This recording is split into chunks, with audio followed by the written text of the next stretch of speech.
अहिले म मन्त्रालयका विवरणहरूमा प्रवेश गर्न पनि चाहन्न, त्यो आवश्यक पनि छैन। त्यो विवरण सम्मानित सदन र सञ्चारकर्मीहरूका लागि उपलब्ध हुने नै छन्। म सरकारका उपलब्धि, सोच र गन्तव्यलाई मात्रै संक्षिप्तमा उल्लेख गर्न चाहन्छु। सम्माननीय सभामुख महोदय, यो सम्मानित सदनले मलाई सरकारको नेतृत्व दिँदै गर्दा देशमा गम्भीर आर्थिक सङ्कटको स्थिति र एउटा भाष्य बनेको थियो। आम रूपमा नेपालको नियति श्रीलङ्काको जस्तै हुने भयो। यो भाष्य बौद्धिक वर्गमा मात्र सीमित थिएन, आम नागरिकसम्म पनि पुगेको थियो। टेलिभिजन र मोबाइलका स्क्रिनहरूमा छाइरहेको श्रीलङ्काको तस्बिरले सिङ्गो देशलाई आशंकित र एक हदसम्म त्रसित पनि बनाएको थियो। जतिसुकै निराशावादी पनि श्रीलङ्काको दुःस्वप्नबाट जागिसकेको छ, किनकि यस बीचमा अर्थतन्त्र केही जागेको छ अहिले। किनकि म यसलाई सरकारको उपलब्धिमा मात्र सीमित गर्न चाहन्न, यसलाई मैले राष्ट्रकै उपलब्धिको रूपमा उल्लेख गर्न चाहन्छु। अहिले सबैजसो आर्थिक सूचकहरू सकारात्मक दिशातिर अगाडि बढ्दैछन्। पछिल्लो 6 महिना यता कुल विदेशी विनिमय सञ्चिति 20.9% वृद्धि भएको छ। अब हामी 9.7 महिनाको वस्तु तथा सेवा आयात धान्न सक्ने सुरक्षित अवस्थामा रहेका छौँ।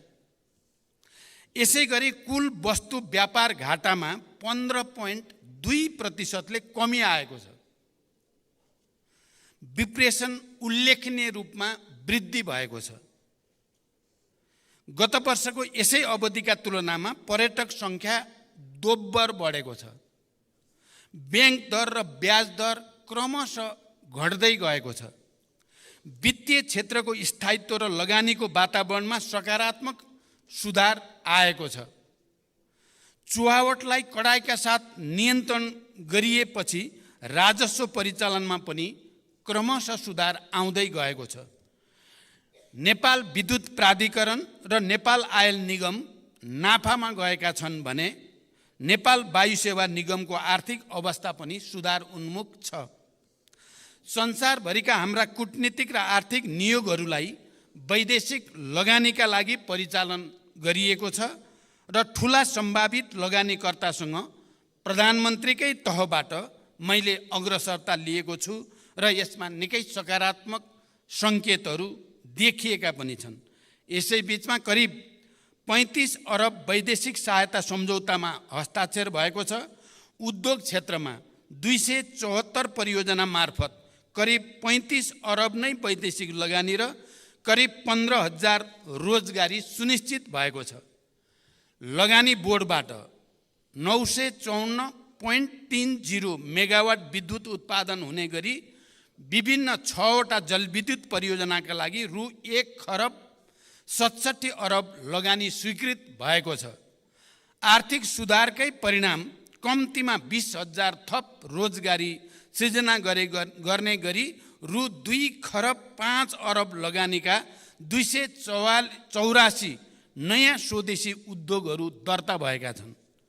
उत्तरी नाकातर्फ रसुवागढी, हिल्सा, कोदारी स्थित अध्यागमन कार्यालयहरू सुचारू भएका छन्।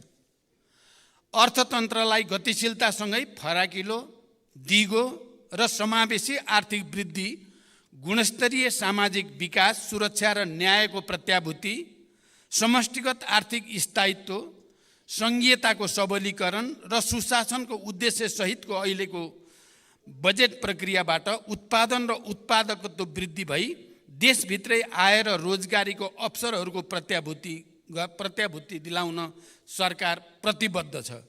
आउँदो वर्ष आर्थिक र सामाजिक पूर्वाधारहरू निर्माण भई उच्च आर्थिक वृद्धिको आधार तयार हुने मेरो विश्वास रहेको छ।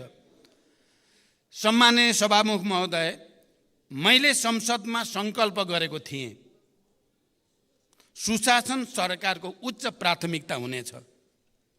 मैले सरकारको यस बीचको सबभन्दा ठुलो उपलब्धि व्यवस्थाप्रति जनतामा जगाएको भरोसालाई मानेको छु। मैले नेतृत्व लिँदै गर्दा जनतामा राज्यप्रति र सरकारप्रति जुन निराशा, असन्तोष र आवेग थियो, अहिले त्यसमा सुधार भएको छ र यसलाई मैले जनतामा राज्यप्रति र सरकारप्रति भरोसामा जो अभिवृद्धि भएको छ यसबीचको सबैभन्दा ठुलो उपलब्धिको रूपमा मैले मानेको छु। हाई प्रोफाइल व्यक्तिहरू कानुनभन्दा माथि छन् भन्ने आम मनोविज्ञान बनिरहेको थियो।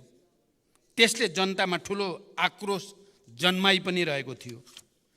त्यो असन्तोषले लोकतन्त्रप्रति नै नकारात्मक धारणा बनिरहेको थियो र नक्कली भुटानी शरणार्थी प्रकरणमा सरकारले गरेको इतिहासकै ठुलो अनुसन्धान र कारबाहीपछि जनतामा विश्वास जाग्न सुरु भएको छ।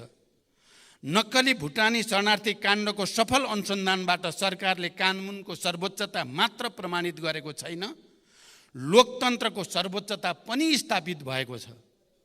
लोकतन्त्रभित्र देखा पर्ने समस्याको समाधान पनि लोकतन्त्रबाट नै प्राप्त हुन्छ भन्ने एउटा ऐतिहासिक मापदण्ड यो पटक राम्रोसँग स्थापित भएको छ। उच्च पदस्थहरू र देशको एउटा वर्ग कानुनभन्दा माथि छ भन्ने निराशावादी मान्यता गलत प्रमाणित हुँदै गएको छ। यो काण्डको सफल अनुसन्धानसँगै अब लोकतन्त्रको सर्भिसिङ र शुद्धिकरण पनि सुरु भएको छ। संसद र आम जनसमुदायलाई म यही रोस्टमबाट विश्वास दिलाउन चाहन्छु, यो शुद्धिकरण यतिमा रोकिने छैन, यो निरन्तर अगाडि बढ्नेछ। हिजोबाट प्रधानमन्त्री निवास नै निल्न खोज्ने ललिता निवास काण्डका अभियुक्तहरू पक्राउ पर्न थालेका छन्। मिटर ब्याजी र सहकारीका ठगहरूमाथि कारबाही सुरु भइसकेको छ। वर्षौंदेखि विकृतिको डुङ्गुर सफा गर्ने सुशासनको यो लडाईँमा मलाई सदन र जनताको अझ धेरै समर्थनको आवश्यकता रहेको मैले महसुस गरेको छु र यो लडाईँमा मलाई सदनको पनि र आम जनताको पनि अझ ठुलो हौसला र सहयोग प्राप्त हुने विश्वास पनि म व्यक्त गर्न चाहन्छु। म सङ्कल्प गर्दछु कि कुनै पनि मूल्यमा विकृतिको यो लडाईँ, विकृतिका विरुद्धको यो लडाईँ अगाडि बढाइनेछ। लोकतन्त्रसँग आफ्ना विकृति सच्याउने सामर्थ्य पनि रहन्छ र सरकार त्यो दिशामा दृढतापूर्वक अगाडि बढेको छ र बढिरहनेछ, म यो विश्वास दिलाउन चाहन्छु। सम्मान्य सभामुख महोदय, पछिल्ला निकै वर्षदेखि किसानले कहिल्यै समयमा मल पाएनन्। मलको हाहाकार हरेक वर्ष समाचारका स्थायी शीर्षक बन्दै आए, तर परिस्थिति भने खासै बदलिएन। मैले विश्वासको मत लिँदै गर्दा सम्मानित सदनमा प्रतिबद्धता जनाएको थिएँ, अब त्यस्तो हाहाकार हुन दिइने छैन। यद्यपि समस्याको पूर्ण समाधान अझै भएको छैन, तर मैले गरेको प्रतिबद्धता भने यस आर्थिक वर्षमा 78,500 मेट्रिक टन रासायनिक मलको आपूर्ति सुनिश्चित भएको छ। यसबाहेक 1,95,900 मेट्रिक टन रासायनिक मल आयात भई 1,45,900 मेट्रिक टन मल अनुदानित मूल्यमा वितरण पनि भइसकेको छ। आगामी आर्थिक वर्षका लागि पनि समयमै रासायनिक मल व्यवस्था गर्न रु 30 अरब रकम विनियोजन गरिसकिएको छ। देशमै मल कारखाना खोल्न लगानी बोर्डले अध्ययन सुरु गरिसकेको छ भने भर्खरैको भारत भ्रमणका क्रममा पनि यो विषय गम्भीर ढङ्गले उठेको छ र जोइन्ट भेन्चरमा फर्टिलाइजर प्लान्टको विकास गर्ने कुरामा सैद्धान्तिक सहमति पनि भएको छ। मेलम्ची खानेपानी आयोजनाका आवश्यक संरचनाहरूको मर्मत सम्मार सम्पन्न भई 12 महिना नियमित पानी वितरणको सुनिश्चितता गरिएको छ। यो अवधिमा विभिन्न आयोजना मार्फत 1,66,000 थप जनसङ्ख्यालाई प्रशोधित खानेपानी प्रत्याभूत गरिएको छ। भूमिहीन, दलित र सुकुम्बासीहरूलाई जग्गा धनी प्रमाणपत्र वितरणमा तीव्रता ल्याइएको छ। गरिब पहिचान गरी परिचय पत्र वितरण गर्न थप 13 जिल्लामा तथ्याङ्क सङ्कलन भई विश्लेषण प्रक्रिया सुरु गरिएको छ। महिलामाथि हुने हिंसामा शून्य सहनशीलताको नीति अपनाउँदै राज्यका तर्फबाट पीडितहरूलाई संरक्षण र सहायता गरिएको छ। मुक्त कमैया, मुक्त हलिया, मुक्त कमलरी, हरुवा चरुवा लगायतका समस्याको दिगो र शीघ्र समाधान गर्न सम्बन्धित निकायहरूलाई क्रियाशील बनाउँदै लगिएको छ। सभामुख महोदय, म विस्तृत रूपमा जान चाहन्न, तर सदनलाई यति जानकारी गराउनु मेरो कर्तव्य ठानेको छु कि यस बीचमा भौतिक पूर्वाधार विकासमा उल्लेख्य प्रगति भएको छ। 408 मेगावाट विद्युत उत्पादन क्षमता थपिएको छ। थप 3% जनसङ्ख्यामा विद्युतको पहुँच पुगेको छ भने विद्युतमा 100% जनताको पहुँच हुने सबै आधार तयार भएको छ।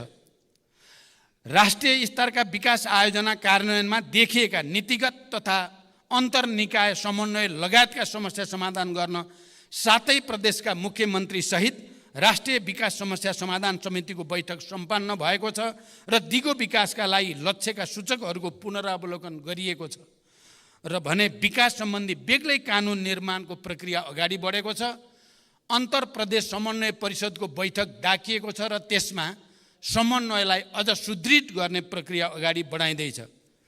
भर्खरको मेरो औपचारिक भारत भ्रमण सफल भएको छ।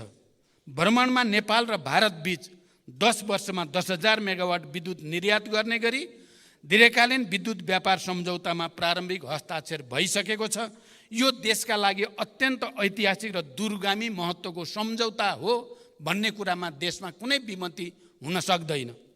त्यही क्रममा फुकोट कर्णाली 480 मेगावाट र तल्लो अरुण 669 मेगावाट निर्माण गर्ने विषयमा समझदारी पत्रमा हस्ताक्षर भएको छ भने बुटोल गोरखपुर प्रसारण लाइन 400 केबी को शिलान्यास भएको छ। नेपाल र बङ्गलादेशका बीचमा विद्युत निर्यात गर्न नेपाल, भारत र बङ्गलादेश बीच विद्युत बिक्री सम्झौता हुने प्रक्रियामा अगाडि बढेको छ। तेस्रो देशसँग विद्युत निर्यातको बाटो खोल्ने यो प्रक्रिया नेपालको आर्थिक विकासमा ठुलो कोसेढुङ्गा साबित हुनेमा म विश्वस्त छु। मलाई लाग्छ सिङ्गो राष्ट्र पनि यसमा विश्वस्त भइ नै सकेको छ। सम्माननीय सभामुख महोदय, हरेक वर्ष हामी समाचार पढ्थ्यौँ र बडो हैरान पनि हुने गर्थ्यौँ। शैक्षिक सत्रको आधा समय बितिसक्दा पनि विद्यार्थीले पाठ्य पुस्तक पाएनन्। तर यसपटक भने तिनै सञ्चार माध्यममा हामीले हुम्लादेखि ताप्लेजुङसम्मका दुर्गम जिल्लाका सामुदायिक विद्यालयमा शैक्षिक सत्र सुरु हुनु अगावै पाठ्य पुस्तक पुगेको समाचार पढ्न पायौँ। भर्नाकै दिन कलिला विद्यार्थीहरूले मुस्कुराउँदै किताब समातेका सुन्दर तस्बिर पनि हामीले अहिले समाचार पत्रहरूमा देख्न र पढ्न पायौँ। केही महिना अघिसम्म विद्यार्थीहरू नो अब्जेक्सन सर्टिफिकेट लिन भक्तपुरको सानो ठिमेमा मध्यरातदेखि कम्बल बोकेर लाइनमा बसेका समाचार आउने गर्दथे। विदेशमा पढ्न हिँडेका युवा विद्यार्थीमा त्यो यातनाले व्यवस्था र अवस्थाप्रति पक्कै पनि वितृष्णा जगाउने गर्दथ्यो। अहिले त्यो सर्टिफिकेट आफ्नै मोबाइलमा प्राप्त गर्न सकिने भएको छ र विद्यार्थीहरूमा एउटा नयाँ आशा, भरोसा र हौसला बढेको छ। राहदानी लिन त्यस्तै सकस थियो। बिचौलियालाई हजारौँ तिरेर र हप्तौँ लाइन बसेर ठुलो प्रतीक्षापछि मात्र राहदानी हात पर्ने गर्दथ्यो। अहिले राहदानी विभाग अगाडि भिड छैन। आवेदन दिन अब कुनै बिचौलिया चाहिँदैन। आफ्नै मोबाइलबाट 24 घण्टा आवेदन दिन सकिन्छ। पछिल्ला 7 महिनामा मात्रै 18,431 विद्युतीय राहदानी वितरण भएको छ। त्यसै गरी राष्ट्रिय परिचय पत्रमा पनि ठुलो सुधार आएको छ। पुस 11 सम्म दैनिक 7,000 को सङ्ख्यामा छपाई हुने परिचय पत्र अहिले 2 शिफ्टमा 15,000 को सङ्ख्यामा छापिरहेको छ। 53 जिल्लामा 554 स्थानीय तहमा अभियान सञ्चालन गरी करिब 1,30,00,000 नागरिकको विवरण सङ्कलन गरिसकिएको छ। बढी भिडभाड हुने जिल्ला प्रशासन कार्यालयमा टाइम कार्ड एवं टोकन प्रणाली लागू गरिएको छ। अध्यागमन कार्यालयहरूमा अध्यागमन सूचना प्रणाली नेपाल पोर्ट लागू भएको छ भने हस्तलिखित भिसाको सट्टा QR कोड सहितको सिस्टम जेनेरेटेड भिसा लागू गरिएको छ र विद्युतीय सवारी चालक अनुमति पत्र प्रणाली थप 5 वटा यातायात व्यवस्था कार्यालयहरूमा लागू भएको छ। विभिन्न सरकारी कार्यालयहरूबाट निश्चित सार्वजनिक बिदाका दिनमा समेत सेवा प्रवाहको व्यवस्था गरिएको छ। कागज मुक्त, नगद मुक्त र लाइन मुक्त देश निर्माणका लागि मैले यसबीचका सुधारलाई सांकेतिक तर निकै दूरगामी महत्त्वका निर्णय ठानेको छु। सार्वजनिक शिक्षा र स्वास्थ्य सरकारको उच्च प्राथमिकतामा छ। सरकारी, सामुदायिक तथा निजी अस्पताललाई कुल शय्याको 10% विपन्न, असहाय, बेवारिसे, बिरामीको निःशुल्क उपचारको लागि प्रदान गर्नै पर्ने व्यवस्था हुँदैछ। यसले लाखौं गरिब परिवार लाभान्वित हुनेछन् भन्ने मेरो विश्वास छ। दुर्गम क्षेत्रमा ज्यान जोखिममा परेका गर्भवती तथा सुत्केरी महिलाहरूको सुरक्षित हवाई उद्धारलाई बढाइएको छ। कैलालीको गेटामा शहीद दशरथचन्द्र स्वास्थ्य विज्ञान विश्वविद्यालय खोल्ने निर्णय भइसकेको छ। लुम्बिनी प्रदेशमा नेपाल विज्ञान तथा प्रविधि प्रज्ञा प्रतिष्ठानको विशिष्टीकृत अनुसन्धान केन्द्र बन्दैछ। भरतपुर अस्पताल र भेरी अस्पताललाई चिकित्सा विज्ञान राष्ट्रिय प्रतिष्ठानको आङ्गिक अस्पतालको रूपमा सञ्चालन गर्ने निर्णय कार्यान्वयनमा गइ नै सकेको छ। तिलगङ्गा अस्पताललाई मानित विश्वविद्यालय बनाउने निर्णय भइसकेको छ र सरकारी अस्पतालहरूको स्तरोन्नतिसँगै नयाँ मेडिकल कलेजहरू थपिँदै गएका छन्। सरकारले प्रदान गर्दै आएका अत्यावश्यक औषधिहरू राज्यका तर्फबाट नै उत्पादन गरी औषधिमा आत्मनिर्भर बन्न नेपाल औषधि लिमिटेड मार्फत तत्कालका लागि 18 प्रकारका औषधि उत्पादनको तयारी भइरहेको छ। स्वास्थ्य सम्बन्धी समस्या सम्बन्धमा परामर्श दिन टेलिमेडिसिन सेवा सुरु भइसकेको छ। आविष्कार, अनुसन्धान र नवप्रवर्धनलाई प्रोत्साहन र प्रवर्धन गर्न छुट्टै कोषको व्यवस्था गरिएको छ। रैथाने शिल्पकला तथा संस्कृति तथा पशुपति हिन्दू विश्वविद्यालय स्थापना तयारीका लागि प्रक्रिया पनि अगाडि बढ्दैछ। मित्र राष्ट्र टर्कीमा गएको विनाशकारी भूकम्पमा सहयोग स्वरूप स्वास्थ्य उपकरण, न्यानो कपडा, बेबी फुड लगायतका 22 टन राहत सामग्री पठाइएको छ। नेपालसँग कूटनीतिक सम्बन्ध स्थापना गरिएका देशको सङ्ख्या 181 पुगेको छ। प्रतिनिधि सभामा 7 र राष्ट्रिय सभामा 2 गरी 9 वटा विधेयक दर्ता गरिएका छन्। त्यसै गरी 8 वटा कानुन संशोधन र एकीकरण गर्न बनेको विधेयक तर्जुमा गर्न सहमति प्रदान गरिएको छ भने 11 वटा विधेयकलाई सैद्धान्तिक सहमति प्रदान गरिएको छ। विभिन्न विषयका 17 वटा नियमावली, 3 वटा गठनादेश र 5 वटा निर्देशिकाको तर्जुमा सहमति प्रदान गरिएको छ। सभामुख महोदय, संसदको पहिलो सम्बोधनमा मैले सङ्कल्प गरेको थिएँ वैदेशिक रोजगारीमा गएका दिदीबहिनी दाजुभाइहरूलाई माथि राज्यको उपेक्षा अब अन्त गरिनेछ। वैदेशिक रोजगारीलाई सुरक्षित, सम्मानित बनाउन यसबीचमा केही महत्त्वपूर्ण र दूरगामी कामहरू भएका छन्। वैदेशिक रोजगारीमा गएका करिब 2 लाख नागरिक केही महिनाकै बिचमा सामाजिक सुरक्षा कोषमा जोडिनु आफैमा एउटा ऐतिहासिक उपलब्धि हो। यसरी आबद्ध व्यक्तिको कदाचित भवितव्यबाट निधन भएमा परिवारलाई पेन्सन र सन्तानलाई शैक्षिक वृत्तिको व्यवस्था गरिएको छ। वैदेशिक रोजगारीलाई अब धेरै हदसम्म झन्झट र बिचौलिया मुक्त बनाइँदै लगिएको छ। श्रम स्वीकृति र पुनः श्रम स्वीकृतिका क्रममा श्रमिकहरूले झेल्दै आएको शास्ति अन्त्य गरिएको छ। पुरै अवधिका लागि श्रम स्वीकृति प्रदान गर्ने र पुनः श्रम स्वीकृतिका लागि नेपाल आउनुपर्ने बाध्यताको अन्त्य गरी विदेशबाट नै अनलाइन प्रणालीबाट स्वीकृति प्राप्त हुने व्यवस्था मिलाइएको छ। यो आफैमा विदेशमा रहेका दिदीबहिनी दाजुभाइहरूको लागि एउटा ठुलो राहत बन्न गएको छ। यसै गरी 753 वटै स्थानीय तहका रोजगार सेवा केन्द्र मार्फत श्रम स्वीकृति सम्बन्धी सेवा प्रदान गरिएको छ। श्रमिकका गुनासो, ठगी र अन्य समस्याहरूलाई तत्परताका साथ सम्बोधन गर्न विदेश स्थित नियोगमा श्रम सम्बन्धी बेग्लै सम्पर्क व्यक्ति तोकिएको छ। श्रम तथा रोजगार मन्त्रालयमा 24 घण्टा गुनासो सुन्ने गरी श्रम कल सेन्टर सञ्चालनमा ल्याइएको छ र त्योसँगै ऱ्यापिड रेस्पोन्स टास्क फोर्स गठन गरिएको छ। यो अवधिमा वैदेशिक रोजगारीको क्रममा मृत्यु भएका 1094 जना मृतकका कामदार परिवारलाई करिब 58 करोड राहत उपलब्ध गराइएको छ। अङ्गभङ्ग भएका 312 कामदारलाई 9 करोड सहयोग प्रदान गरिएको छ। यसबीचमा विदेशी भूमिमा समस्यामा परेका 156 जना नागरिकको उद्धार गरिएको छ। रोजगारीका क्रममा अशक्त भएका कामदारका सन्ततिलाई छात्रवृत्ति स्वरूप 2 करोड 33,74,000 रुपियाँ सहयोग उपलब्ध गराइएको छ।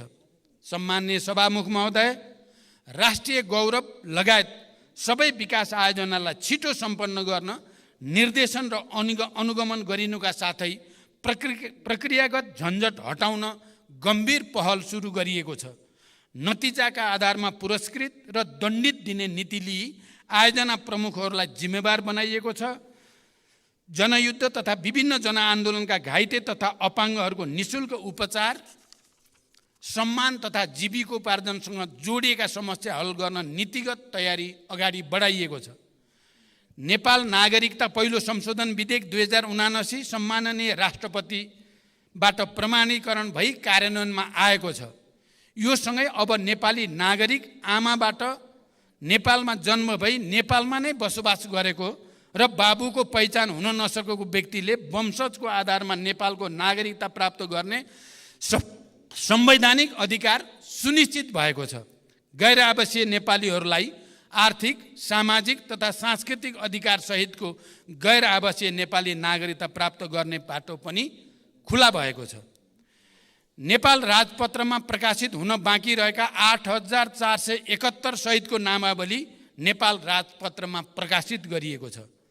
रसुवागढी, हिल्सा, कोदारी स्थित अध्यागमन कार्यालयहरू सुचारू भएका छन्।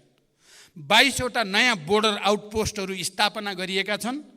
पोखरा क्षेत्रीय अन्तर्राष्ट्रिय विमानस्थल सञ्चालनमा आएको छ। गौतम बुद्ध अन्तर्राष्ट्रिय विमानस्थलबाट अन्तर्राष्ट्रिय उडानको नियमित गर्ने सम्बन्धमा कार्ययोजना तयार भएको छ। खेलकुद क्षेत्रको विकासका लागि सदन प्रयासका साथै नेपाली क्रिकेट टिमका प्रशिक्षक तथा खेलाडीहरूलाई नगद प्रोत्साहन उपलब्ध गराइएको छ। सभामुख महोदय, आज यो अवसरको उपयोग गरेर म अपिल गर्न चाहन्छु, केही हुँदैन, अवस्था बदलिनेवाला छैन भन्ने हीन भावनाबाट माथि नउठेसम्म यो देशले आफैमाथिको विश्वास फर्काउन सक्दैन। आज म यो अवसरको सदुपयोग गर्दै म विशेष रूपले अपिल गर्न चाहन्छु, केही हुँदैन, अवस्था बदलिनेवाला छैन भन्ने हीन भावनाबाट माथि नउठेसम्म यो देशले आफैमाथिको विश्वास फर्काउन सक्दैन। म दोस्रो पटक प्रधानमन्त्री हुँदा देशमा 18 घण्टासम्म लामो लोड सेडिङ थियो भन्ने कुरा हामी कसैले बिर्सेका छैनौँ। केही महिनामै हामीले लोड सेडिङ मुक्त उज्यालो नेपाल बनायौँ र आज केही वर्षमै भारत र बङ्गलादेशलाई समेत बिजुली बेच्ने ठाउँमा हामी आइपुगेका छौँ। दृढ इच्छा शक्तिका साथ पहल गर्यो भने धेरै चिज हुन सक्छ भन्ने कुराको यो ठोस सबुत हो। पेट्रोलियम पदार्थको आयात न्यून बनाएर 10,000 मेगावाट बिजुली निर्यात गर्ने उत्साहजनक बिन्दुमा हामी आज आइपुगेका छौँ र यति उज्यालो भविष्यको यति नजिक, देशको यति उज्यालो भविष्यको यति धेरै नजिक हामी यसअघि कहिले पनि थिएनौँ। तर सामाजिक सञ्जालका चित्रहरूले राष्ट्रका प्राथमिकताहरूलाई विषयान्तर गरिरहेको भान हुन्छ।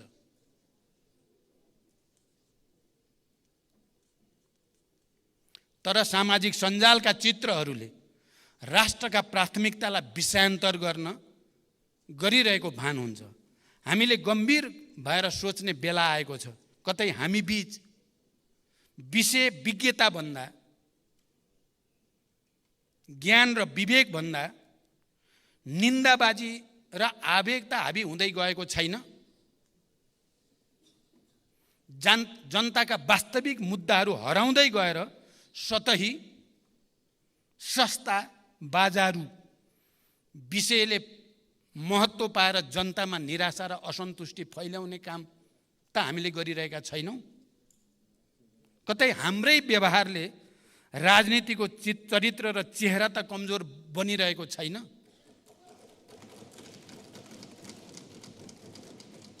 यो सत्य हो। लोकतन्त्र अब भावनात्मक आधारले मात्रै सुदृढ हुँदैन, त्यसलाई तथ्यात्मक आधार चाहिन्छ। मतदाताको रूपमा देशमा एउटा नयाँ पुस्ता तयार भइसकेको छ, जसले त्यस्तो पुस्ता जसले युद्धको विभीषिका देख्नु परेन, विद्यालयमा पुग्न 3-4 घण्टा पैदल हिँड्नु परेन। त्यो पुस्ताले यो देशमा कुनै दिन इन्टरनेट टेलिफोन काटेर एयरपोर्ट र सडकसम्म बन्द गरेर देशमा चलाइएको शाही शासन देखेन।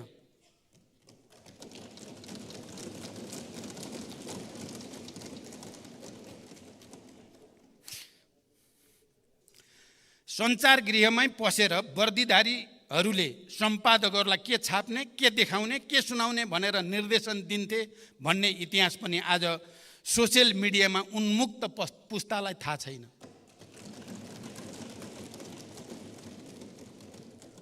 आज त्यो पुस्तालाई हिजो देशमा दुधकै नदी बहन्थ्यो झैँ भन्ने भाष्य खडा गरेर लोकतन्त्रबाट दिग्भ्रमित पार्ने अधिकार हामी कसैलाई पनि छैन। 20 वर्ष अघि र आजको जनताको जीवनस्तरमा आएको परिवर्तनलाई बिर्साउन खोजिँदैछ। सुशासनमा समस्याले यो अवस्था सिर्जना भयो। सुशासनको प्रत्याभूति गर्दै लोकतन्त्रको सुदृढीकरणका लागि सिङ्गो संसद एक ठाउँमा उभिनेछ भन्ने मेरो विश्वास सुदृढ हुँदै गएको छ। हाम्रो सार्वजनिक बहसको स्तर खस्किँदैछ। चौतर्फी अविश्वास खडा गर्ने र लोकतान्त्रिक संस्था विरुद्ध मोहभङ्ग पैदा गर्ने प्रयासहरू भइरहेका देखिन्छन्। संसदसँगै पनि कहिलेकाहीँ मेरो गुनासो रहने गरेको छ। भर्खरको मेरो भारत भ्रमणमा वर्षौँदेखि रोकिएको नेपाल भारत पारवान सन्धि संशोधनसहित नवीकरण गरियो। भारत र तेस्रो विश्वसम्म विद्युत निर्यातका लागि ऐतिहासिक ब्रेक थ्रु भयो। तर हामीले यति ठुला उपलब्धिहरूलाई छाडेर मुर्गा राँगो कि भैँसी भन्ने विवादमा संसदको लामो समय लियौँ। यस्ता घटनाबाट जनतामा पर्ने प्रभावबारे यो सम्मानित सदन गम्भीर हुनेछ भन्ने म विश्वास व्यक्त गर्न चाहन्छु। सम्माननीय सभामुख महोदय, सामाजिक न्याय, सुशासन र समृद्धिलाई सरकारले सर्वोपरि लक्ष्यको रूपमा लिएको छ। संस्थागत तथा प्रक्रियागत सुधारका कार्य सरकारको उच्च प्राथमिकतामा छन्।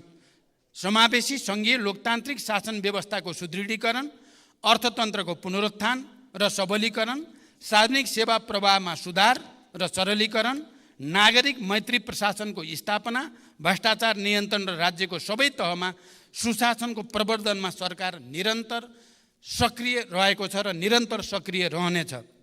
विकास निर्माणमा तीव्रता, शान्ति प्रक्रियाको तार्किक निरूपण, सामाजिक न्यायको प्रत्याभूति, स्वतन्त्र र सन्तुलित परराष्ट्र नीतिको अवलम्बनबाट राष्ट्रिय हितको अधिकतम रक्षाको लागि सरकारको प्रतिबद्धता म फेरि यो सम्मानित सदन समक्ष दोहोऱ्याउन चाहन्छु। सरकारलाई निरन्तर साथ र सहयोगका लागि आम जनसमुदाय, प्रशासन यन्त्र, संसद, गठबन्धनका सहयात्री, सञ्चार जगत, मित्र राष्ट्रहरू, सबै राजनीतिक दलहरूप्रति म आभार प्रकट गर्दै भविष्यमा पनि यसको निरन्तरताको अपेक्षा गर्दछु। आउँदा दिनमा यो सम्मानित सदनमा राष्ट्रको आर्थिक र सामाजिक जीवनका अझ धेरै उत्साहजनक र सुखद सूचकाङ्कहरू पेश गर्ने प्रतिबद्धता पनि म जनाउन चाहन्छु। सम्माननीय सभामुख महोदय, मैले थोरै समीक्षात्मक यति टिप्पणी राखिसकेपछि म अब सिधै बजेटबारे उठेका केही ठोस प्रश्नको ठोस उत्तरतिर जान चाहन्छु। पहिलो र अलि सैद्धान्तिक र राजनीतिक महत्त्वको विषयमा यो सम्मानित सदनको ध्यान आकर्षण गर्न चाहन्छु। मैले पहिले पनि साङ्केतिक रूपमा भनेको छु, हाम्रो नीति कार्यक्रम, सरकारको नीति कार्यक्रम घोषणा गर्ने प्रक्रिया परम्परा र त्यसलाई पारित गर्ने हाम्रो प्रणाली र लगत्तै बजेट वक्तव्य पाठ गर्ने र त्यसलाई पारित गर्ने प्रक्रिया र प्रणाली हाम्रो परम्परागत छ। यसले मान्य सदस्यहरूको लोकतान्त्रिक अधिकार र नीति कार्यक्रम, सरकारको नीति कार्यक्रम बनाउने कुरा र बजेट निर्माणको कुरामा जुन सक्रियता र योगदान संस्थागत हुनुपर्ने हो त्यस्तो हुने गरेको छैन। मैले पहिला पनि भनेको छु, यो प्रक्रियालाई हामीले यसै पटक बदल्ने सोच त बनायौं, यसै पटक नीति कार्यक्रम र बजेटको बीचको अवधि बढाउने, नीति कार्यक्रमको विषयमा सदनमा छलफल गरेपछि सांसदहरूले प्रस्तुत गरेका विषय समेतलाई समावेश गरेर त्यसलाई परिमार्जित गरेर टुङ्ग्याउने, त्यसै गरिकन नीति कार्यक्रमले अंगीकार गरेको विषयलाई आधार बनाएर बजेट निर्माण गर्ने र त्यो बजेटमाथि पनि सबै मान्य सदस्यहरू निर्वाचितदेखि समानुपातिक राष्ट्रिय सभाका सबैको पनि योगदानबाट त्यसलाई पनि संशोधन र परिमार्जन गर्ने र त्यसलाई एउटा नयाँ निष्कर्षमा पुर्याउने जमर्को हामीले नगरेको होइन। तर यो पटक हामीलाई समयको साह्रै ठुलो दबाब रह्यो, हामीले त्यसो गर्न सकेनौं।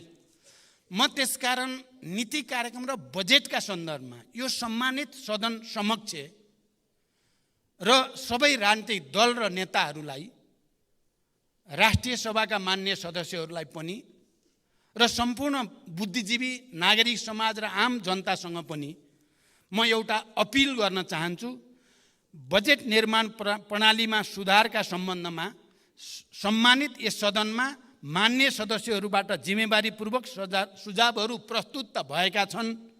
बजेट निर्माण प्रणालीमा सुधार ल्याउनकै लागि आर्थिक वर्ष 2080-81 को बजेट वक्तव्यको बुँदा नम्बर 29 मा आगामी वर्षदेखि मन्त्रालयगत बजेट सीमा निर्धारण भए पश्चात फागुन मसान्तभित्र विनियोजन विधेयकका सिद्धान्त र प्राथमिकता सङ्घीय संसदमा पेश गर्ने व्यवस्था मिलाइनेछ।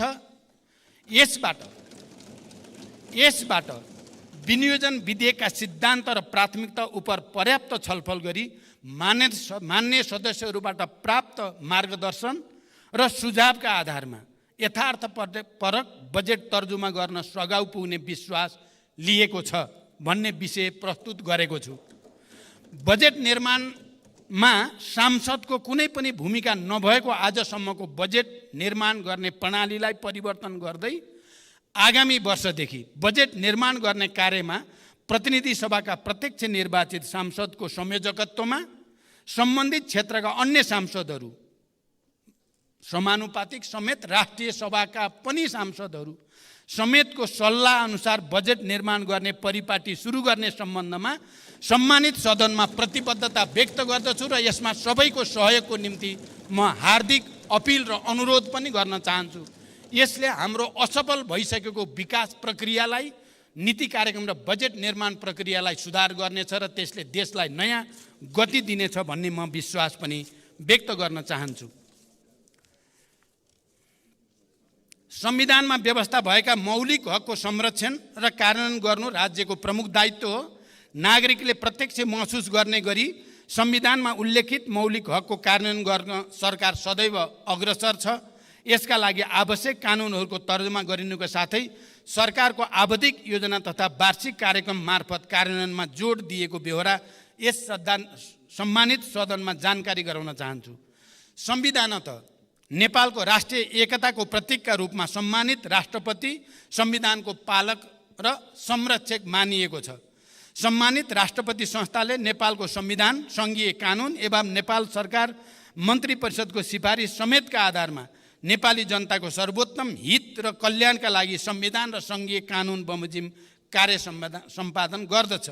राष्ट्रपतिले आफ्नो पदीय काममा सहयोग पुर्याउन राष्ट्रपति र उपराष्ट्रपतिको पारिश्रमिक तथा सुविधा सम्बन्धी ऐन 2074 मा बढीमा 7 जना विज्ञ नियुक्त गर्न सक्ने कानुनी व्यवस्था भए पनि 5 जना विज्ञ मात्र नियुक्त भई कार्यरत हुनुहुन्छ। म यो जानकारी गराउन चाहन्छु।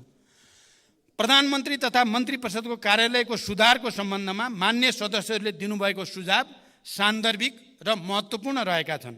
नेपाल सरकार कार्यविभाजन नियमावली अनुसार यस कार्यालयले मुख्यतः नेपालको शासन व्यवस्थाको सामान्य निर्देशन, नियन्त्रण र सञ्चालन तथा सङ्घ प्रदेश र स्थानीय तहको समन्वय र सहजीकरण गर्ने, सरकारी निकायका काम कारबाहीको समन्वय, अनुगमन र सहजीकरण, सुशासन प्रवर्धन एवं प्रशासनिक सुधार जस्ता महत्त्वपूर्ण जिम्मेवारी वहन गर्दै आएको छ।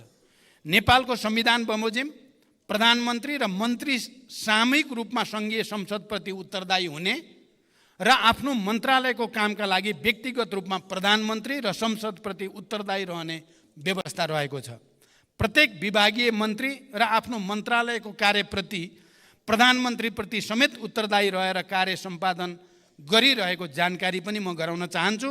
मन्त्रालयका काम कारबाही प्रधानमन्त्रीसँगको समन्वयमा नै सम्पादन भइरहेका छन्। सबै मन्त्रालय तथा निकायहरूलाई उपलब्ध स्रोत साधनको सीमाभित्र रही सन्तुलित विभाजनको प्रबन्ध गरिएको छ।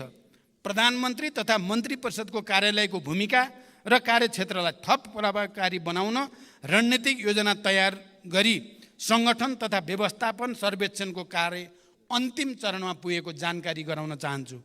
रणनीतिक योजना र सङ्गठन तथा व्यवस्थापन सर्वेक्षण प्रतिवेदनका आधारमा प्रधानमन्त्री तथा मन्त्री परिषदको कार्यालयको पुनर्संरचना गरिनेछ। राष्ट्रिय अनुसन्धान विभाग, सम्पत्ति शुद्धिकरण अनुसन्धान विभाग, राजस्व अनुसन्धान विभाग लगायतका निकायहरूको कार्य सम्पादन प्रभावकारिताका सम्बन्धमा मान्य सदस्यहरूले देखाउनु भएको चासोप्रति म सकारात्मक छु र आफ्नो तर्फबाट त्यसमा सुधारको निम्ति पहल गर्ने विश्वास पनि दिलाउन चाहन्छु। योग्यता, क्षमता र निकायगत कार्य प्रकृतिको आधारमा प्रधानमन्त्री तथा मन्त्री परिषदको कार्यालयका साथै मन्त्रालय निकायमा सचिव लगायत सबै कर्मचारीहरूको पदस्थापन तथा सरुवा गर्ने व्यवस्था मिलाइएको छ। कर्मचारीलाई उत्प्रेरित गराउँदै कार्य सम्पादन स्तरका आधारमा आफ्नो कामप्रति उत्तरदायी बनाउने र प्रोत्साहन तथा दण्डको नीति लिइएको छ।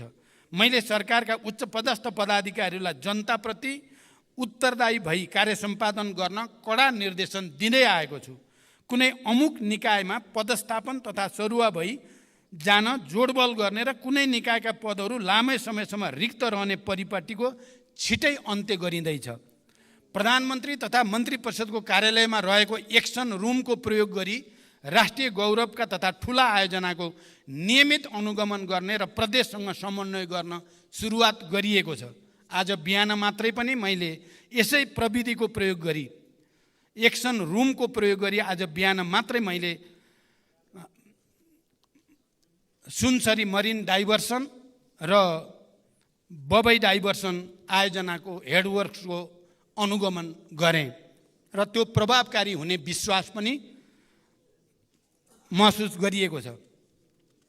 सङ्घीय मन्त्री परिषद अझै सानो बनाउनुपर्छ भन्ने मान्यज्यूहरूको सुझावमा म आफू सहमत छु। यस विषयमा संसदमा रहेका सबै राजनीतिक दलबीच छलफल गरेर साझा सहमति निर्माण गर्न आवश्यक छ। राष्ट्रिय योजना आयोगलाई सरकारको विशिष्टीकृत संस्थाको रूपमा विकास गर्दै यसको भूमिका थप प्रभावकारी बनाउन पुनर्संरचना गर्ने तयारी रहेको पनि म जानकारी गराउन चाहन्छु। सार्वजनिक सेवा वितरण प्रणालीमा देखिने जनताका गुनासोलाई सम्बोधन गरी सार्वजनिक सेवालाई थप जिम्मेवार बनाउन तथा आम नागरिकका समस्यालाई समयमै सम्बोधन गर्न प्रधानमन्त्री तथा मन्त्री परिषदको कार्यालयमा 2068 कार्तिक 17 गतेदेखि हेलो सरकार सञ्चालनमा आएको हो। नागरिकका गुनासा सिधै प्रधानमन्त्रीसम्म पुग्ने र तत्काल सम्बोधन हुने गरी एक संयन्त्र हुनुपर्छ भन्ने अवधारणामा यो आधारित रहेको छ। पछिल्लो समयमा सामाजिक सञ्जाल र नागरिक एपको माध्यमबाट प्राप्त हुने गुनासो पनि सम्बोधन भइरहेको यहाँहरूलाई अवगत गराउन चाहन्छु। विद्युतीय पोर्टल मार्फत नेपाल सरकारका सबै मन्त्रालय, केन्द्रीय निकाय तथा तिनै तहका सार्वजनिक निकायहरूको काम कारबाहीका बारेमा प्राप्त हुने जनगुनासोको व्यवस्थापन गर्न प्रभावकारी देखिएको यो प्रणाली सुसञ्चालनका लागि स्रोत साधनको अभाव हुन दिइने छैन। सम्पत्ति शुद्धिकरण र आतंकवादी क्रियाकलापमा वित्त परिचालन विश्वव्यापी समस्याको रूपमा रहेको छ। विश्वव्यापी सम्पत्ति शुद्धिकरण र आतंकवादका बीच वित्त परिचालनबारे निगरानी गर्ने संस्था फाइनेन्सियल एक्सन टास्क फोर्सले तय गरेका 40वटा परिसूचकका आधारमा रहेर एसिया पेसिफिक ग्रुपसँगको सहकार्यमा नेपालको पारस्परिक मूल्याङ्कनको कार्य भइरहेको छ। यस संस्थाको निकट भविष्यमा नै हुने बैठकमा सम्पत्ति शुद्धिकरण निवारण र आतंकवादी क्रियाकलापमा वित्त परिचालनका सम्बन्धमा नेपालले गरेका कार्यहरूको प्रगतिबारे प्रस्तुत गरी अन्तर्राष्ट्रिय समुदायलाई आश्वस्त गराइँदैछ। नेपाल भारत बीचको सीमा समस्या सम्बन्धमा मेरो हालै सम्पन्न भारत भ्रमणका क्रममा गम्भीर छलफल भएको छ र भारतीय प्रधानमन्त्री श्री नरेन्द्र मोदीजीबाट प्रतिबद्धता व्यक्त गर्नुभएको विषय मैले यस सम्मानित सदन समक्ष जानकारी पहिले नै गराइ नै सकेको छु। स्वच्छ र निष्पक्ष रूपमा निर्वाचन गराउनु निर्वाचन आयोग र सरकारको कर्तव्य हो। निर्वाचन आयोगले प्रत्येक निर्वाचनमा राजनीतिक दलले गर्न पाउने खर्चको सीमा तोकेको छ, साथै निर्वाचन आचार संहिताको समेत व्यवस्था गरेको छ। निर्वाचन कानुन तथा आचार संहिता विपरीत भएका कार्यमा कानुन बमोजिम कारबाही पनि गरिएको छ। सबै राजनीतिक दलसँग सहकार्य गरी स्वतन्त्र, निष्पक्ष र भयरहित वातावरणमा निर्वाचन गराउन सरकार प्रतिबद्ध छ। खोप विश्वविद्यालयको सन्दर्भमा मान्यज्यूले उठाउनु भएको विषयलाई कानुन बमोजिम सहजीकरण गर्न सम्बन्धित निकायलाई निर्देशन दिइएको जानकारी गराउन चाहन्छु। सम्मान्य सभामुख महोदय, आर्थिक वर्ष 2080-81 को बजेट तथा कार्यक्रममाथि छलफलको क्रममा मान्य सदस्यहरूले उठाउनुभएका विषय, राख्नुभएका जिज्ञासा र दिनुभएका रचनात्मक सुझावका लागि फेरि एकचोटि हार्दिक धन्यवाद भन्न चाहन्छु। यस सम्मानित सदनमा उठेका विषय र प्राप्त सुझावहरूलाई सरकारको कार्य सम्पादन र नीति निर्माणमा यथोचित सम्बोधन गरिने प्रतिबद्धता पनि व्यक्त गर्न चाहन्छु। आगामी दिनमा पनि मान्य सदस्यहरूबाट रचनात्मक सुझाव, मार्गदर्शन प्राप्त हुने विश्वास व्यक्त गर्दै मैले आफ्नो प्रस्तुति टुङ्ग्याउँछु। धन्यवाद। अभिवादन।